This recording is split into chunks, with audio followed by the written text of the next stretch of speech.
Hello, and welcome to Becoming Relentless. I am your host, Tom Alvarez, and I'm excited to have you with me today as we embark on a journey of self-discovery, growth, and transformation.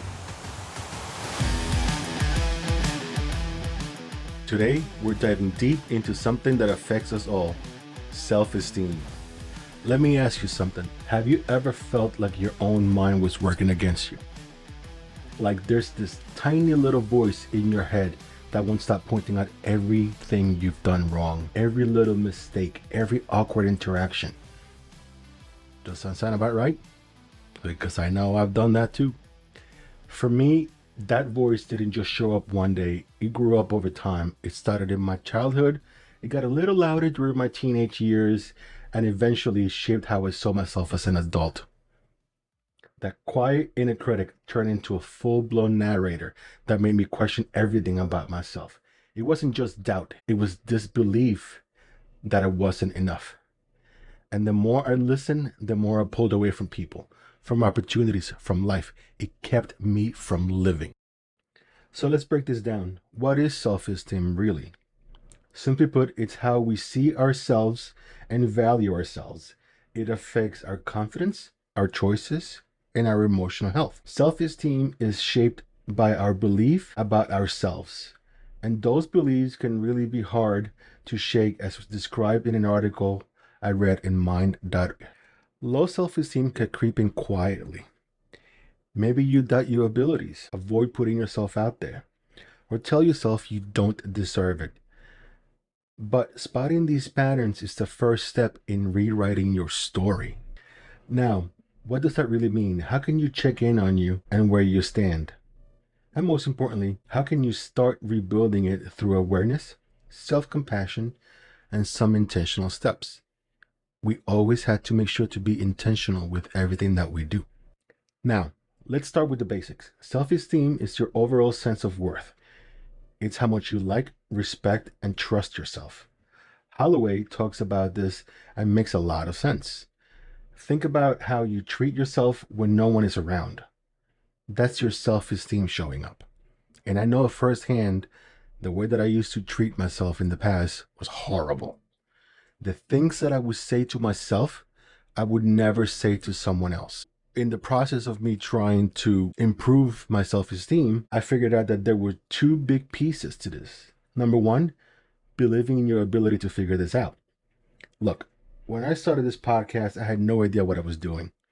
I fumbled through setups, editing tools, but instead of quitting, I just kept telling myself, okay, you know what? I might not be doing it all right now like I want to, but I'm learning. So I'm going to keep on going. I've been doing research, I've been experimenting, I've made mistakes, but I keep going. That kind of self-trust, that's a huge step for your self-esteem. And that comes with time. Number two is respecting yourself. And that includes believing you deserve happiness. Picture this. You've got a friend who constantly drains your energy, makes you feel small. Instead of brushing it off, you pause and think. Wait, I deserve better than this. And you're saying that to yourself, right? So you set boundaries, not out of anger, but because you value yourself.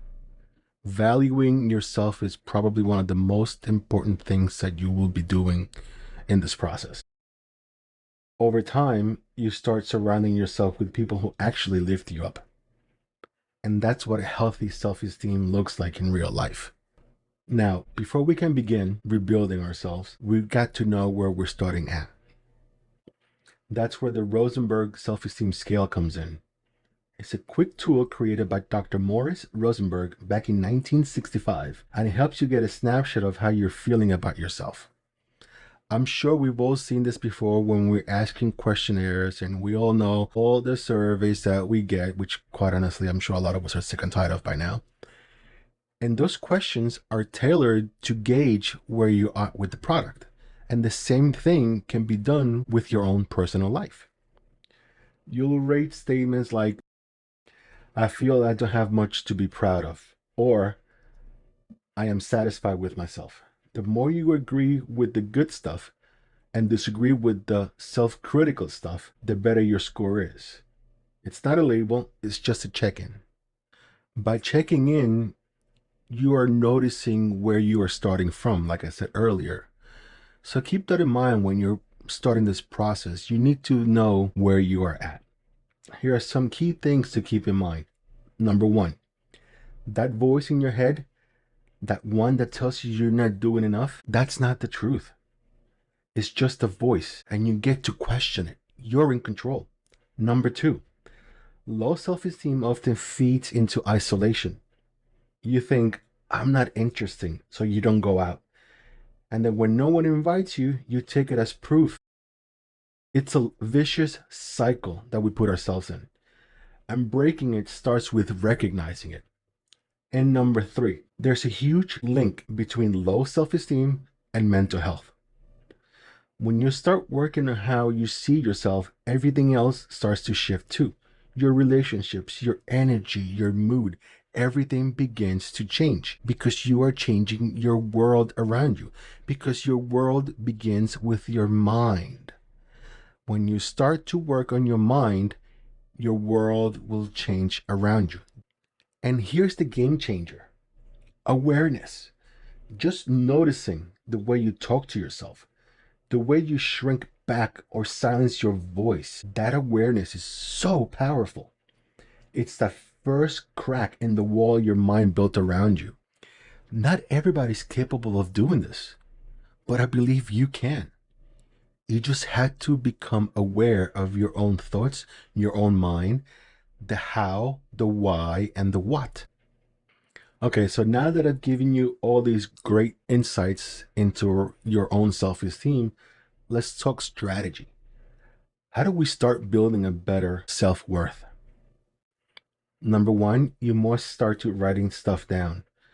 Let's call it the cookie jar, just like the great David Goggins calls it. Any compliment, message, or note someone would ever give you that made you feel seen, save that on there. Stick it on your wall. Reread it whenever that inner critic pops up and use it as a reminder that your thoughts are lying to you. Number two, hold on to meaningful reminders, photos, old cards, moments where you felt proud or loved. These are your personal proof that you are capable of doing it. Keep them close. Whenever you're feeling down, look at them. Revisit all those great, wonderful memories, and that'll start to rebuild your mindset, your self-esteem. And finally, as always, stay relentless. This is a journey, folks. You're going to slip up. It's inevitable. I've slipped up quite a few times myself. You can catch it before it pulls you too far. You're not that voice. You're the one hearing it, and you get to decide whether or not you believe it. You're in control. And we cannot ignore social media on this topic. As we all know, social media is a huge influence on how a lot of people see themselves and their self-esteem. Unfortunately, teenagers are affected by this. These platforms are filled with highlight reels. Let's face it, not every day is just like how you see it on social media. Perfect bodies, perfect lives, perfect everything. It's easy to compare your behind the scenes to someone else's filtered moment. The Cleveland Clinic talked about how this impacts body image and self-esteem, and they're absolutely right. Just remember, your worth isn't measured by likes or follows. It never was, and it never will. So keep that in mind when you're looking at social media. Always remember, what you're seeing on there is not always what happens every single day. So as we wrap it up today, I want to leave you with a few questions. What happened that made you feel this way? Why did you believe that thought? And how can you move forward with more compassion for yourself? We have to be compassionate to ourselves. We have to treat ourselves with respect, love, and kindness, just like we do to our loved ones. Think back when you were a child. Would you say to that child the same things that you tell yourself today?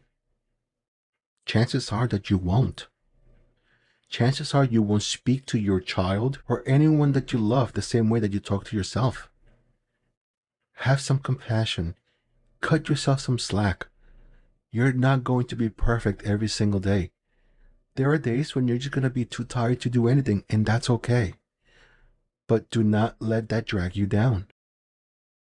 So try this today. Write down one compliment that felt real to you.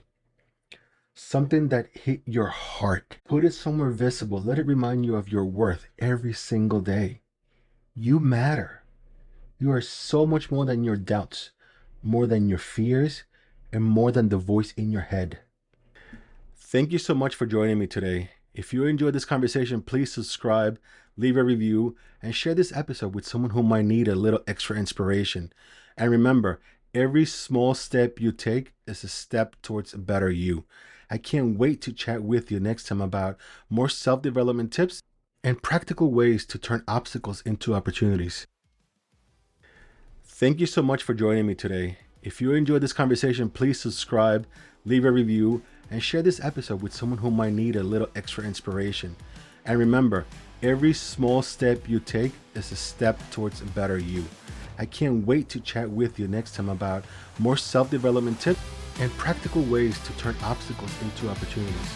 Until then, be kind to yourself, and remember, your thoughts don't define you. You do. Onward, forward.